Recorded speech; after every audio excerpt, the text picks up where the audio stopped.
Dragon Ball GT é uma série extremamente controversa entre os fãs, mas o que muita gente não sabe é que houve uma quantidade absurda de conteúdos cortados. O impacto do GT ainda é sentido hoje no Dragon Ball moderno. Não é à toa que Dragon Ball Daima se inspirou em diversos conceitos do GT. E após o Super, o pessoal viu que o GT não era a pior coisa que a Toei poderia fazer. Mas o produto final é bem diferente do que a equipe tinha planejado. Diversos episódios tiveram que ser cortados, ideias arquivadas, transformações nunca vistas e arcos de personagens deixados de lado. Muitas dessas ideias perdidas foram reveladas através de entrevistas com Kozo Morishita, o produtor de Dragon Ball GT, e Atsushi Mikawa, o roteirista que escreveu mais episódios da série. E esse vídeo será baseado justamente nessas entrevistas e nos guias de Dragon Ball GT. Então a fonte de tudo que eu falar nesse vídeo estará na descrição.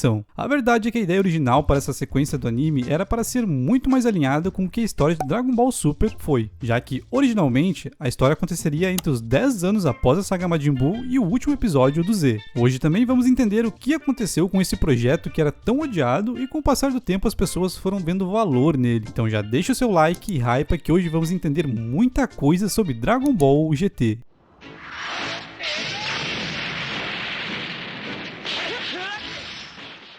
A princípio, a série não planejava focar apenas no Goku, o que foi uma reclamação de muitos. Seriam histórias focadas na próxima geração de lutadores, sendo Goten, Trunks, Pan, provavelmente algo parecido com Boruto. Calma, eu sei que esse nome te dá calafrios. A ideia era desenvolver e dar mais protagonismo para eles, mas essa proposta não andou e ficou como uma ideia descartada. Mas por que isso não andou? A verdade é que a equipe entendia que abrir mão de Goku não afastaria o público mais velho. Porém, o público jovem se apega muito mais aos personagens do que à história em si. E o Goku é a alma de Dragon Ball. Significaria a perca de um público muito importante que faz a franquia ser viável em tempos modernos, os jovens. A ideia do GT se passar entre os 10 anos da saga Buu e o último episódio do Z foi até vista como desrespeitosa. Incluir no meio da obra de Akira Toriyama um anime que nem sequer se baseia em um mangá não pegaria bem. Por isso optaram que se passaria após o final do Z. Mas o anime no fim das contas teve a contribuição de Toriyama, algo que muitos acham que não aconteceu. Nakatsuru revela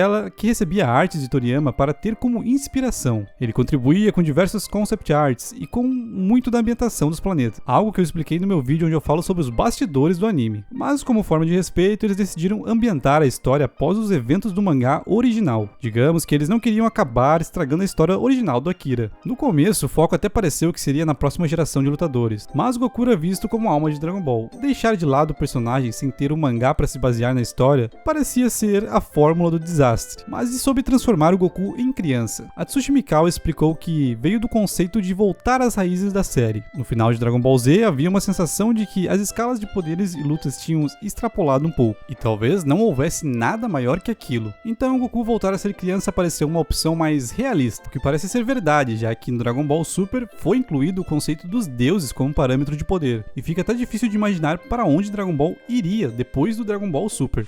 Sem um mangá para seguir pela primeira vez, é bem possível que a equipe estivesse batendo cabeça em Dragon Ball GT. Agora vai um fato interessante. Como forma da equipe conseguir se entender, o artista Nakatsuru fazia os desenhos com anotações engraçadinhas, como forma de dar dicas, como essa aqui que ele fala para cuidar como desenha a roupa da Pan, porque se ficar muito curto, pode acabar deixando a personagem sexy. Então, após analisar tudo isso, eles entenderam que talvez fosse hora de voltar às origens, trazendo uma jornada com Goku criança novamente, como reflexo do Dragon Ball clássico. O intuito era embarcar em uma jornada para procurar as esferas do dragão com um clima de comédia e ação. E no nível de poder que o Goku estava, eles iriam reunir as esferas em 2 episódios. E é por isso que Goku recebeu todas aquelas limitações no anime, para eles conseguirem colocar em prática os conceitos que eles tinham como o ideal. Embora essa ideia fosse boa, conforme a história foi andando, bom, vocês sabem, os episódios iniciais foram extremamente rejeitados, a ponto de transmitirem a série sem os episódios iniciais na TV, por considerarem muito chato. E depois até saiu esses episódios em DVD como os episódios perdidos de Dragon Ball GT, mas eles trocaram o pneu do carro com o carro andando. O problema é que muita gente ficou com um sentimento ruim dos primeiros episódios. Eu acredito que isso foi o que fez o anime ser tão mal falado e rejeitado, já que na saga Baby ele começa a melhorar bastante, sem falar dos ótimos conceitos como o Zaru Dourado, Super Saiyajin 4, o conceito das esferas corrompidas que vem depois. De acordo com as entrevistas, o cenário de viagem espacial foi escolhido porque eles iriam permitir contar muitas histórias durante anos, mas eu acho que isso não deu muito certo, já que a série teve só 64 episódios. Isso não aconteceu por causa de audiência em específico, foi simplesmente pela fadiga da franquia. Sem ter o mangá para seguir, GT era simplesmente uma tentativa de manter Dragon Ball na ativa, sem ter o Toriyama ali 100% do tempo. Mas logo eles viram que não era possível. Essa é uma interpretação minha em cima das entrevistas, é claro. Mas agora vamos ao que realmente importa. Quais foram os conteúdos cortados? Será que poderia ter sido melhor? Vamos começar por algo que muitos gostariam de ter visto.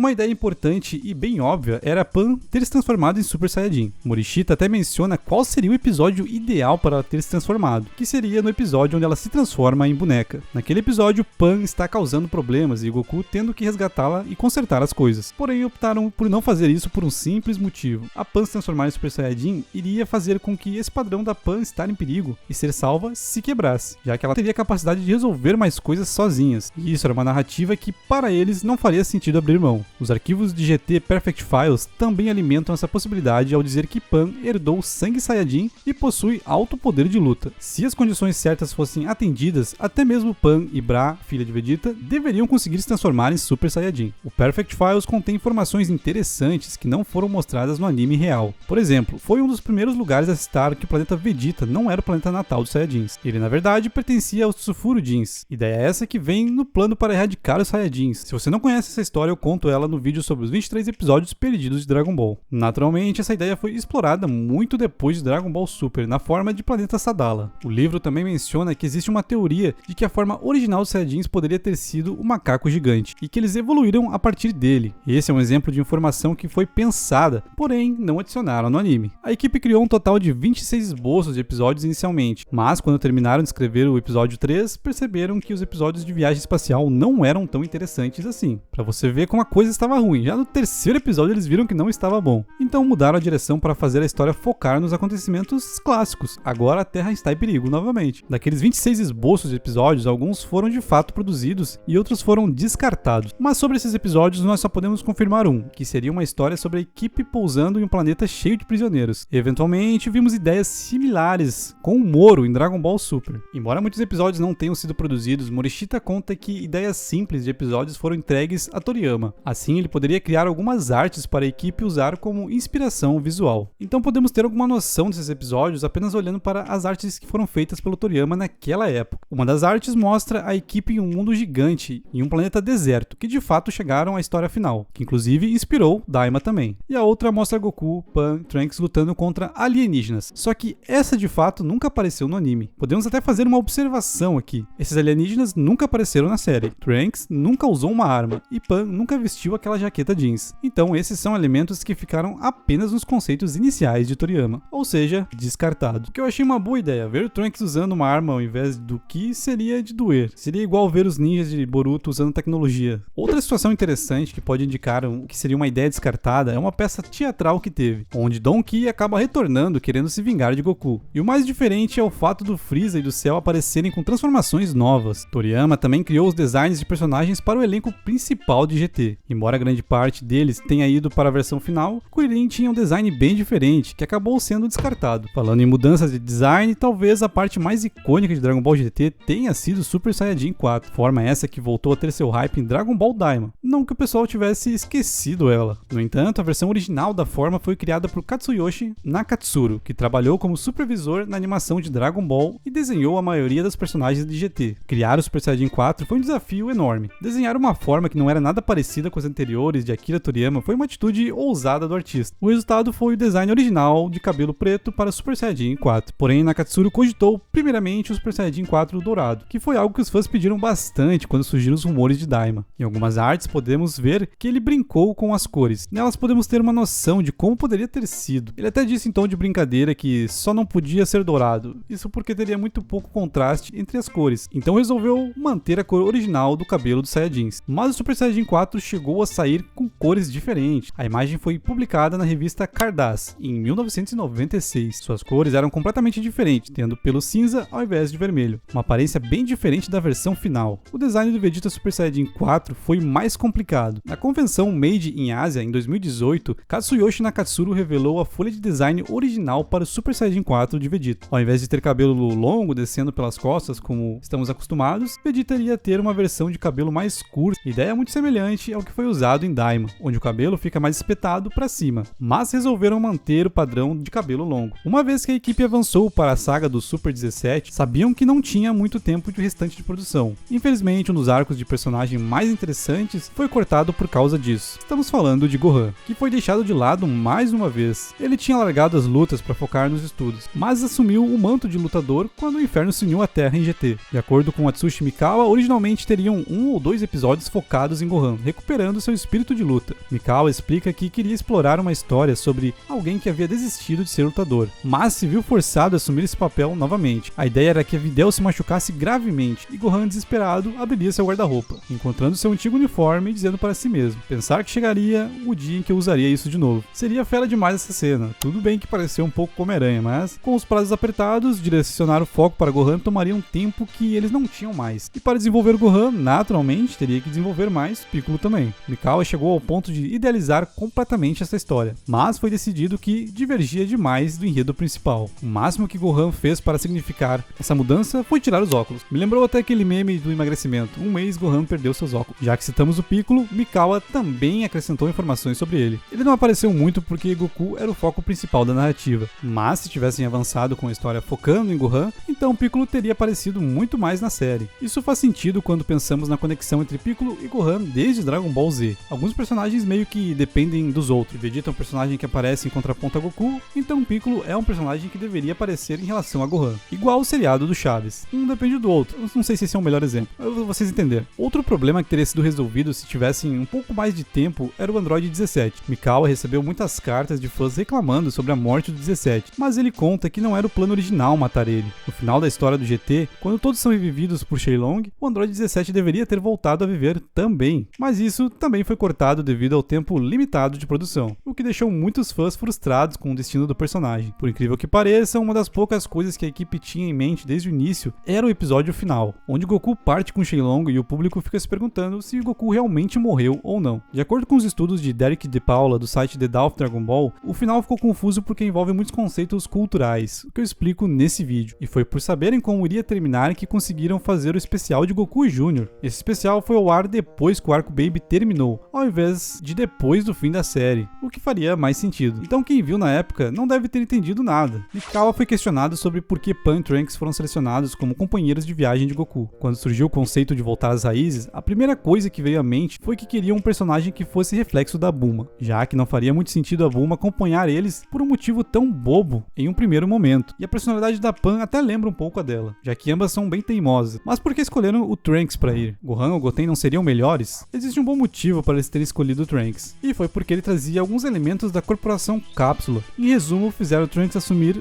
um aspecto da Bulma que a Pan não tinha. No fim das contas, ambos se complementaram. Isso tudo para criar um conjunto de elementos que eles achavam importantes para essa jornada. Mikawa foi questionado sobre por que o Super Saiyajin 4 tem a forma de adulto. Considerando que Goku passou a maior parte da série como criança, sua resposta esclareceu as decisões da equipe. Já que o Super Saiyajin 4 representa a forma mais poderosa em toda a série até aquele ponto, não seria muito convincente se ele estivesse na forma de criança ainda. A maior prioridade era enfatizar a força, então usaram isso como um impacto visual. Precisavam de um design de personagem puramente forte e legal que não estivesse ligado a nenhum conceito anterior. Esse foi o pensamento que fez Nakatsuru dar vida ao Super Saiyajin 4. Embora a gente justifique que era uma forma mágica, foi uma escolha estética e narrativa que precisava transmitir poder. Quando se transforma em Super Saiyajin 4, na primeira vez, Goku se transforma em um macaco gigante. Mas por que ele só se transforma na primeira vez em um macaco? Mikawa explica essa lógica de uma forma interessante. No processo de sua primeira transformação em Super Saiyajin 4, ele se tornou um macaco gigante. Da segunda vez em diante, ele é capaz de percorrer aquele caminho apenas em sua consciência. De acordo com Mikawa, Goku pula esse processo de se transformar em um macaco gigante. Diz ele que seria isso se aplicassem a lógica. Outra questão interessante foi por que o próprio Vegeta sugere a fusão para Goku, o que muitos fãs estranharam. Mikawa assumiu que, conforme GT se aproximava de seu clímax, o fluxo da história viria juntando a história de Goku e Vegeta. Vegeta. E o fato do Vegeta ter sugerido a fusão sinalizava a evolução que ele teve até os dias atuais do GT. Dos 64 episódios de GT, a Tsushi Mikao escreveu a maioria deles, com um total de 28 episódios, mais o especial de TV. Isso representa quase metade de toda a série, mostrando sua importância no projeto. Mikao recebeu bastante liberdade trabalhando em GT, então além de terem sido animados ou não, as ideias eram ilimitadas. Muitas ideias ficaram para trás devido aos problemas que citamos, mesmo que não tenha tido continuidade. O anime foi cheio de boas sacadas que marcaram os fãs até hoje. Foi um processo criativo rico, mesmo que muitas ideias tenham ficado pelo caminho. Por mais que você ache que o anime tenha acabado cedo pela baixa audiência, isso não é bem verdade. Como eu expliquei no vídeo A Verdade sobre Dragon Ball GT, Dragon Ball estava simplesmente se desgastando. Com Akira Toriyama cada vez mais longe dos projetos, todos entenderam que tinha chegado ao fim uma era. A falta de um mangá como referência prejudicou em muitos aspectos, mas ao mesmo tempo forçou os envolvidos a usarem sua criatividade, trazendo diversos conceitos muito legais, como o Super Saiyajin 4, os dragões malignos e o final com as esferas indo embora com Goku. E para muitos, o GT ainda é o final simbólico da obra de Dragon Ball, encerrando a história de uma maneira simplesmente incrível. E galera, esse vídeo encerra uma tríade sagrada, onde eu comecei falando sobre o porquê Dragon Ball GT acabou, no vídeo A Verdade sobre Dragon Ball GT, onde eu falo tudo sobre os bastidores. Depois eu dei uma explicação inédita para o final de Dragon Ball GT, e para mim essa é a explicação definitiva. Então não deixe de conferir esses vídeos para ficar por dentro de tudo de Dragon Ball GT. Os vídeos irão aparecer na sua tela. Se você quiser aparecer no final dos vídeos e ter acesso a conteúdos antecipados exclusivos, seja membro. Por um valor baratinho você me ajuda no canal. E claro, se você gostou desse vídeo, não deixe de curtir e hypar para dar aquela força. Valeu e até o próximo vídeo.